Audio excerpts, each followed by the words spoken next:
Robert Cheeke here, day number 2 at the Farm Sanctuary Hoedown, the big annual event here in Orland, California. Here with Gene Baur, co-founder and president of Farm Sanctuary. Why don't you tell us a little bit about how this all came about? Well, the sanctuary seeks to change how society views and treats animals that are raised for food. And so we started by investigating farms, rescuing animals, and we take care of them at our farms here in Orland, California, and in Watkins Glen, New York. And we think it's important for people to connect with these individual cows, pigs, chickens, turkeys, and get to see them as individual animals. And that's what happens here at Farm Sanctuary. And the Hoedown is a wonderful community event where we have hundreds of people coming together, hearing great speakers, having great food, and dancing, and having a great time, you know.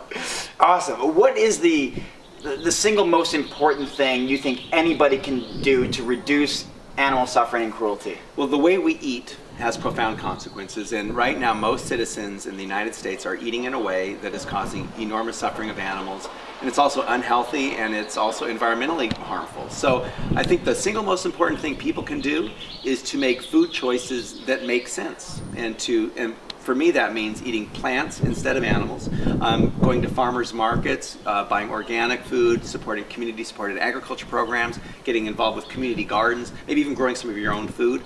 There's a food not lawns movement where people are starting to rip up their lawns, and you think about how much energy goes into like planting grass and then mowing grass and fertilizing it and cutting it and all this kind of stuff.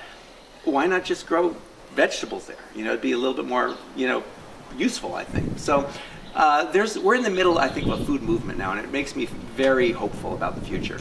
What are some stories or examples of lives changing as a result of visiting Farm Sanctuary from individuals? Oh, there's so many people that have come to Farm Sanctuary, and for the first time they've looked into the eyes of a pig or another farm animal, and they change. So it's hard to really identify one individual. I mean, there have been hundreds, if not thousands, of people, you know, who talk about how they sat down and this turkey came up and sat on their lap, and they cried, and they were just so moved by the experience. And how can others donate, who maybe they can't get out to California or New York, but how can we support Farm Sanctuary? Well, people can make donations on our website, which is farmsanctuary.org, and you know, taking care of these animals and doing this work does cost money, so we depend on supporters to allow us to continue this work. So they can donate through our website, they can adopt an animal, sponsor an animal who lives at Farm Sanctuary, so that for a monthly fee they help us take care of those individual animals, and they get updates, they get pictures of the animals.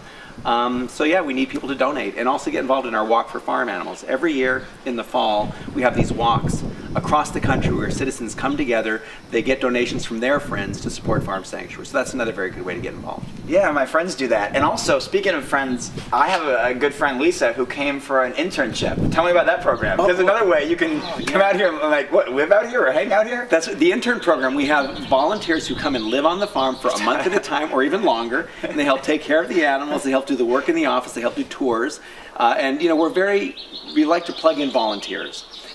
For me, a large part of it is about empowerment and people getting engaged and involved and feeling good about it, and then spreading that and involving others. And it's really great to see the interns oftentimes, after coming to the farm, you know, go back to their communities and start doing activism and educating others and changing how restaurants you know, serve food. They get them to sell vegan food, for example. So I think we're in the midst of a growing awareness and a recognition that our choices, what we decide to buy, whether it's food or other products, have massive consequences, and we vote every time we spend a dollar, and I think people are recognizing that the way we've been voting with our dollars by going to fast food restaurants has led to a number of problems, and I think people are realizing that and starting to change. What does veganism mean to you, and what has Farm Sanctuary meant to you over a couple decades?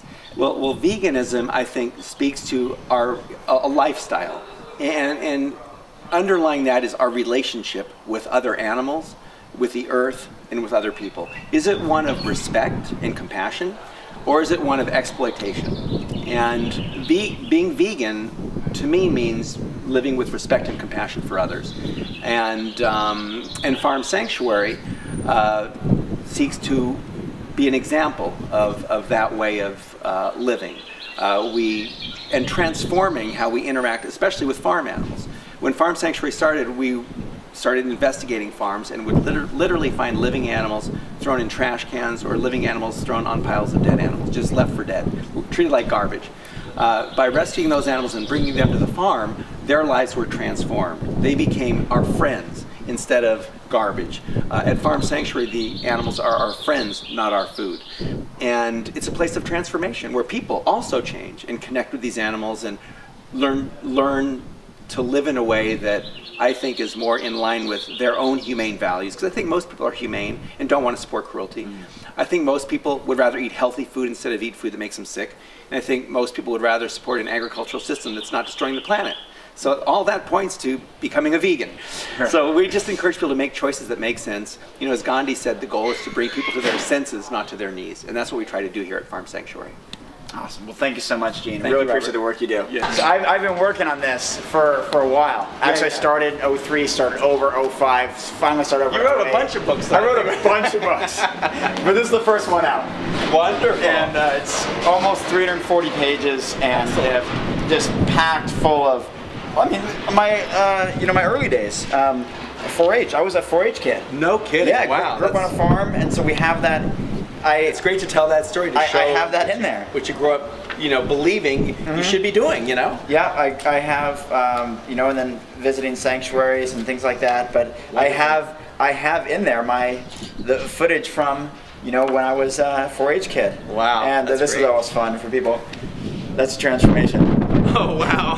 And when you're eating meat, Right there. Right there. Yeah, vegan the whole rest of the way. Wow! Right on. But just showing the whole evolution. Wow. And so and that's fun. And that's really fun for me to show people because you know, I mean, because I wasn't always really strong. I was built vegan the whole way. And Wow.